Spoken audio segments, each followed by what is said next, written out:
अगर कैसे हो, इसकी खोज में वो जंगल में घर बार छोड़ करके निकल गए। और 6 बरस की जैसा जिसने बताया, खूब कठिन तपस्याएं की, सब कुछ किया, पर बोधि उनको प्राप्त नहीं हुई, ज्ञान प्राप्त नहीं हुआ। तो उन्होंने बाद में सोचा कि ये ज्ञान का मार्ग नहीं है तप करना, भूख से रहना। तो उन्होंने कहा मध्यम मार्ग को खोजा कि खाओ, शरीर को स्वस्थ कर लो, फिर अपने ध्यान से, अपने चिंतन मनन से उस चीज को खोजो।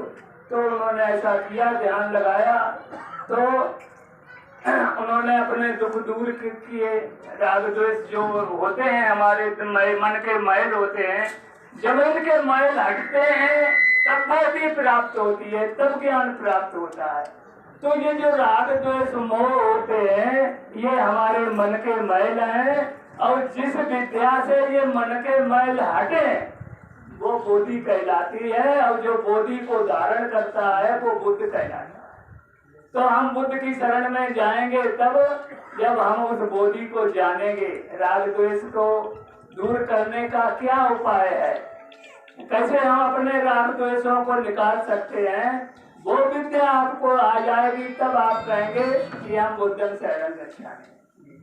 अगर आप तब तक नहीं जानते हैं तो आपका बोलना झूठा हो जाएगा। तो ये जो विद्या है आपको जाननी होगी, क्या कि शील समाधि प्रज्ञा, ये बोधि का मार्ग है। शील समाधि प्रज्ञा यानी हम खूब शीलों का, 5 शील जो बताए हैं जानते होंगे आप लोग। 5 शीलों का पालन करना, फिर अपने चित्त को एकाग्र करना समाधि कहलाती है। और जब हमारे काया में, हमारा काया परिवर्तित हो रहा है, सबकी काया परिवर्तित हो रही है और हम उसे जानते हैं, हमारी काया में परिवर्तन हो रहा है और हम जान रहे हैं, हमारी सांस चल रही है, इसे भी हम जान रहे हैं। अभी तो आप बहुत सारों की सांस तो चलती है, ये गनीमत है आगे सांस की, समझो भलाई कि आपकी सांस चलती है, आप उसे जानते भी नहीं है।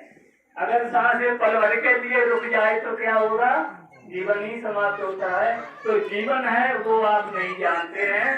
तो ये जीवन को जानना, सांस को जानना, ये धर्म है, ये समाधि कहलाती है।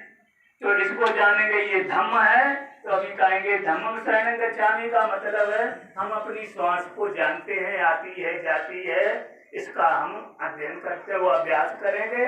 तो इसका जब सतत अभ्यास हो जाता है तो हमारा मन जो है तीक्ष्ण हो जाता है, और जब तीक्ष्ण मन हो जाता है तो मन पैना हो जाता है। तो हम अपनी काया में जहाँ पर भी लगाएंगे मन को, चाहे यहाँ लगाएं यहाँ लगाएंगे, तो इसमें कुछ होता है, हमें अनुभव होने लगेगा।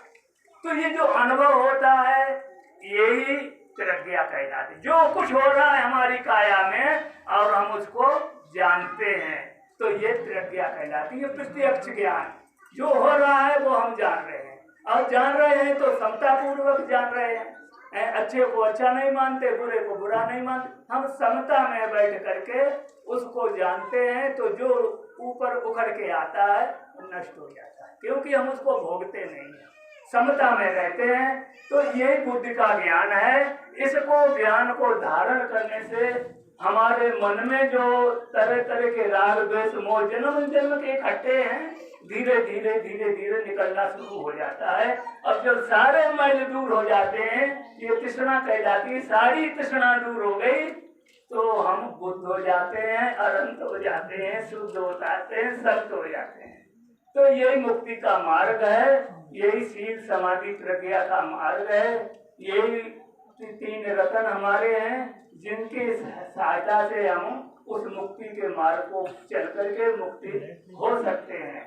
तो हमें आज जो जयंती का, ये बुद्ध जयंती का हम पर्व मनाने आए हैं, यहाँ इकट्ठे हुए, तो उसका अभिप्राय यही होता है कि हम सारे लोग जितने यहाँ आए हैं, हम सारे लोग सांसारिक जीव सब दुखी हैं, किसी न किसी बात का सबको दुख है। अब दुख क्या है, ये राग द्वेष मोह जो हम क्षण क्षण बनाते हैं, और हम कैसे बनते हैं इसको नहीं जानते हैं।